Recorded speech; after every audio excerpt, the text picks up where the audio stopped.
In this video, we're going to be talking about just thinking about how you create your 3D models. Just now, all of this artwork that I did in black here, all of this was done in Inkscape. So I don't typically use 3D modeling software unless there's good reason to do it, because we could do it in Inkscape probably easier than we could in any 3D modeling software anyhow.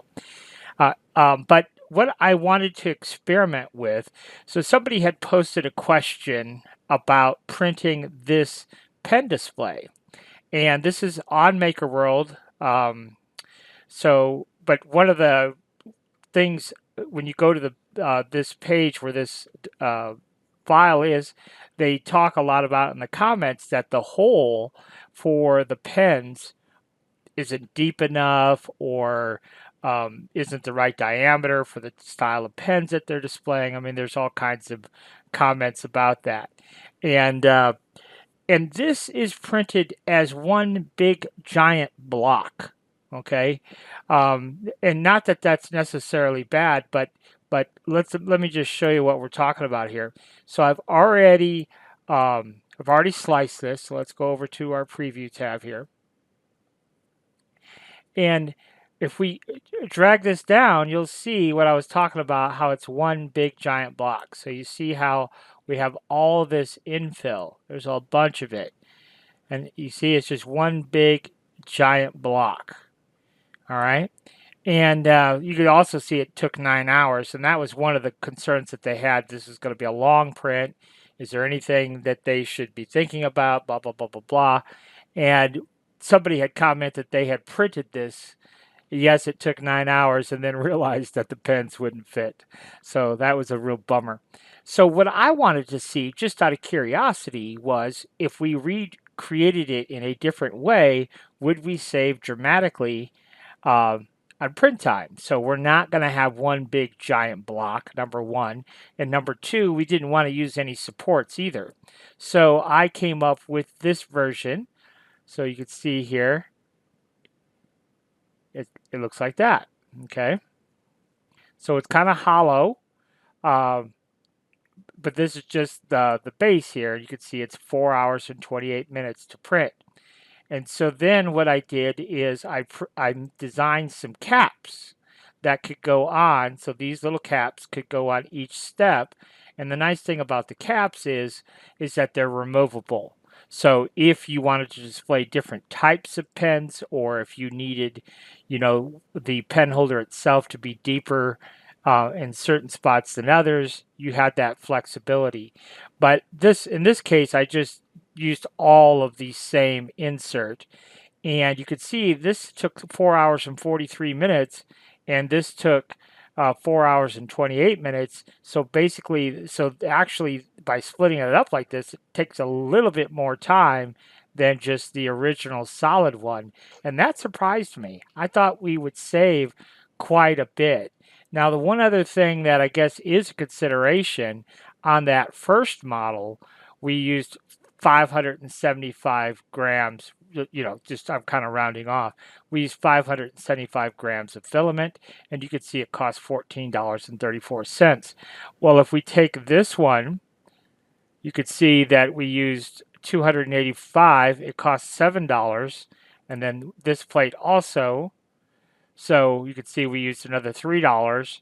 So this cost, if we do it this way in terms of filament cost, we save about $4 by splitting it up, and we have the flexibility of our different steps. We can make different inserts to design, whatever pen holder we wanted. And I heard a lot of certain pens were certain diameters, and a lot of people had suggestions on what diameters to use. But you could make different inserts. You could, maybe on this lower one, you could make an insert to display, like, I don't know, if you did like little coins or something, or you could the point is you could display something else. You could make a little insert for holding rings or something, and then also display other things. So a little bit more flexibility with this style display.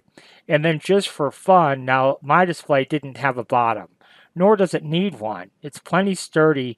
This is done with 2 millimeter walls, and 2 millimeter walls, that is one sturdy unit. So I wouldn't be concerned about having any issues there. 2 millimeters thick is pretty thick. For for this display stand anyhow. But I also wanted, just for fun, I wanted to see how much time it would take if I did want to put a bottom on it, and so it'd take me an extra hour of print time. So I definitely didn't want to do that, because then our two-piece unit would actually take an hour more print time than just printing it all as one. But again, we're using way more filament, so that's potentially, something to consider. We're using way more filament, and we don't have the flexibility of switching out the inserts if we decided to. So then I was just curious to see what if I were to make the same display stand with only 1.5 millimeter walls, which again, if you printed these out 1.5 millimeter, plenty sturdy. Like, that's still very sturdy, no issues there. But look, we save an hour of print time if we went with 1.5 millimeter walls instead of 2 millimeter walls. And I'd still be happy. I think I'd still be comfortable with this display stand, even at 1.5 millimeter walls instead of two. 2 millimeters is pretty thick.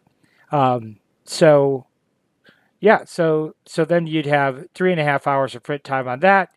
On the insert, you'd still have the same amount of time on the insert here of give or take 5 hours, but all in, you would be at 8.5 hours. So you'd be a little less on the print, but see, the filament cost here on the shell would be $5, and then on the inserts would be another $3. So you're looking at about, let's say, $8.50 compared to the $14 cost on the filament over here. So while we don't save a whole lot on print time necessarily, we do save quite a bit. I mean, now that you're talking $14.50 versus $8.50, that's a $6 difference in filament cost. So it's something to consider.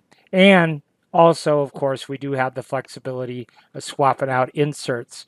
So if we move to a different style pen or something like that, we'd have that flexibility to just make a new insert, and away we go. So that's just something that came up recently in one of the groups that I belong to, and I just thought, well, let's lay it all out and see what it all entails and what it would look like. And I thought that was kind of interesting.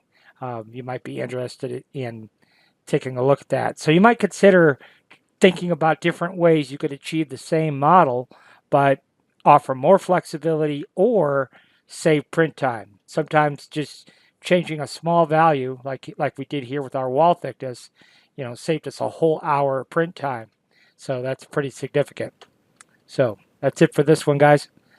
Thanks for watching.